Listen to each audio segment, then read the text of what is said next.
Familia, marafiki na wafanyabiashara katika kaunti ya Isiolo wanalilia haki ya Angelina Lichira, mwanabiashara aliyepigwa risasi na kufariki nje ya duka lake. Kama mwandishi wetu wa habari Muthoni Brenda anavyotueleza, familia inasema kuwa hawajapata taarifa yoyote kutoka kwa polisi kuhusu uchunguzi wa mauaji hayo. Siku 11 baada ya mfanyabiashara Angelina Kananu Lichira kupigwa risasi na watu wasiojulikana nje ya duka lake mjini Isiolo, familia yake imejitokeza ikieleza kuwa kufikia sasa hawajapata taarifa ya uchunguzi wa mauaji haya. Hatujaona hata authority moja wakisimama watuambie ile proceedings vile inaenda, kama kuna suspect wamefikiria, kama kitu yote tu ya kutuupdate sisi ndio tuweze kuwa na roho ya kutuliza. Kwa leo tutakuwa na mambo mingi. Tumekuja hapa kusema tunataka justice ya msichana wetu Kananu.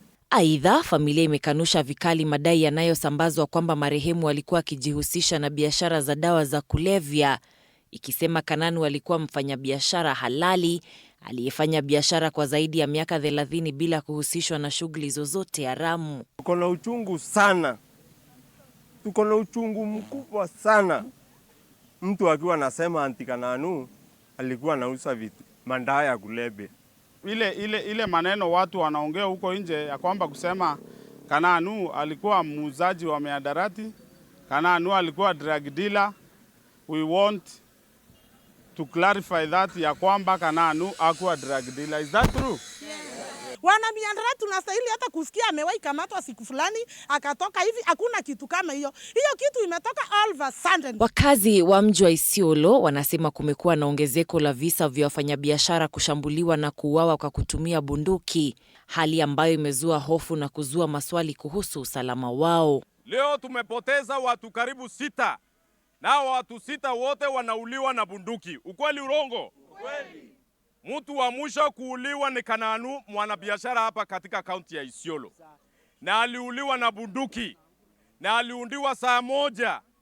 Ni kwa nini leo ni siku ya 11 na watu wa security hawajatupatia haki sisi kama wanabiashara wa kaunti ya Isiolo? Juzi ya kijana moja wa soko vile na hatujapewa kiini cha kuuawa kwa hiyo kijana, na mpaka leo ripoti yake haijapatikana na mwili haijapatikana, ni viungo vichache vilipatikana. Kumaanisha ya kwamba hata Kananu kama alikuwa mahali pabaya zaidi, maybe hata hii mwili hatungepata. Haya yanajiri wiki moja baada ya wakazi wa Isiolo kuandamana wakitaka haki itendeke kufuatia mauaji ya Angelina Kananu. Mfanyabiashara huyo mwenye umri wa miaka 52 alipigwa risasi na watu wasiojulikana jioni ya Julai 20, muda mfupi baada ya kufunga duka lake katika eneo la kituo cha matatu cha soko la Isiolo. Marehemu alikuwa akisafirishwa kwa pikipiki kuelekea nyumbani wakati washambuliaji walimvamia na kufyatua risasi. Mwendesha pikipiki aliyekuwa amembeba pia alijeruhiwa katika shambulio hilo na kukimbizwa hospitalini ambapo anaendelea kupokea matibabu. Muthoni Brenda, Runinga ya TV 47.